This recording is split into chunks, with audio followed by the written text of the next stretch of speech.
Hope means tomorrow. Tomorrow means postponement by Krishnamurti. Hello, everyone. This is author PB Flower. Welcome to the 17th episode of my podcast. Today's topic is hope. When Yuji said hope means tomorrow, he added further by saying hope is necessary for tomorrow, not for today. And he went on to explain that no matter what we are hoping for, it will never be enough when it comes to transpire as your present. Because as humans, we rarely even give up. The desires are endless. Or give in to the natural flow of events because we don't want to accept what comes naturally. And my interpretation, therefore, is that maybe hope is resistance to change.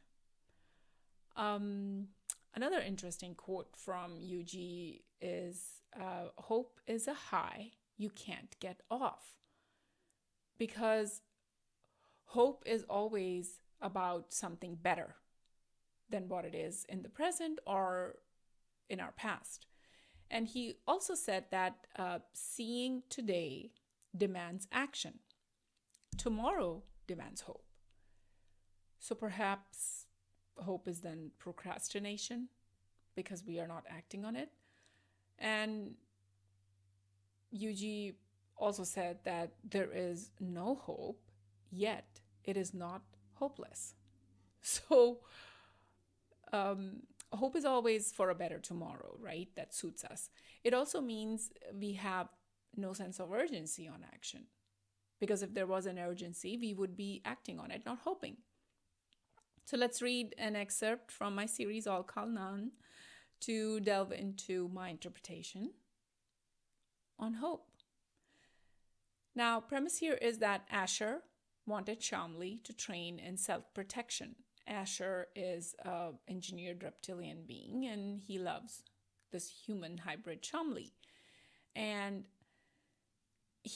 Asher doesn't believe in only rights, but also the responsibility that comes with exercising our rights. As explained in my feminism podcast, that women have the right to choose what to wear, but we don't have the skills to protect that choice. We always hope that others be accepting of it or demand, but then if it turns ugly, we then hope law will give us justice or that we would get over it, But Asher is a Shala-trained reptilian being. Now, Shala, as I have mentioned before, is a highly advanced, sophisticated learning system on another planet. And he went to that school. So he doesn't believe in just exercising rights and not taking responsibilities. He has been trained to protect what belongs to him. So that's why he's training Shamli every day so that she can protect what belongs to her. And in case of eventuality, I guess. So Shamli here is saying, I hope that day never arrives. What she's saying is that she hopes that day never arrives where she has to use all of these trainings that Asher is giving her. So Asher scoffs. Hope. Humans love that word. Shala learned rep would never cling to hope. They always act. We know hope robs you of what is in front of you. Hope is always wanting a positive outcome. Life is not like that. It is random, like the bouncing energy in the smallest entity. Anywhere, everywhere, nowhere. A need to stabilize, a desire to end, and that stable point is not always a favorable outcome. So the key takeaway from this excerpt is that hope is always robbing us of what it might be, what it might naturally be, as we shape the future according to our hope and events of the past, and yet we don't act on it. It's just a desire. So hope, there is always that something will change someday, somehow, without us actually acting on it. So why is that? Why is that? Well, because when we mention hope, it is all about material gain in the future. Even if you say that you hope to get realized, you're still asking, not existing, for the realization to set in on itself.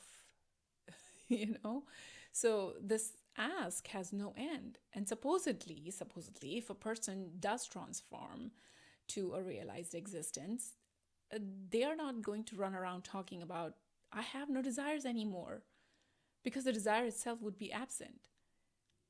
You wouldn't have them. So how can you talk of something that's not even there in you, that you have no knowledge of, right? So let's read another excerpt to conclude today's discussion topic on hope. So here, the characters Sunpri and Roy are, sitting together, and Sunpri and Roy are again the avatars of Shamli and Asher on another parallel, on another planet. So here Roy was explaining Sunpri how the wishing tree's fruit, which, by the way, has been said to be the coconut tree, has the same potency as blood. So Sunpri is now asking why it is named as that. So Sunpri asks, why is it called a wishing tree? So Roy answers, it is said to give you what you ask of it, by essentially helping you manifest your desires. It is all about materializing, not realizing. He pointed the sarcasm.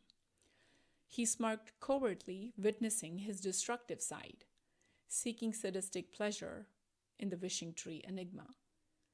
What one wishes is what one manifests, but desires have no end.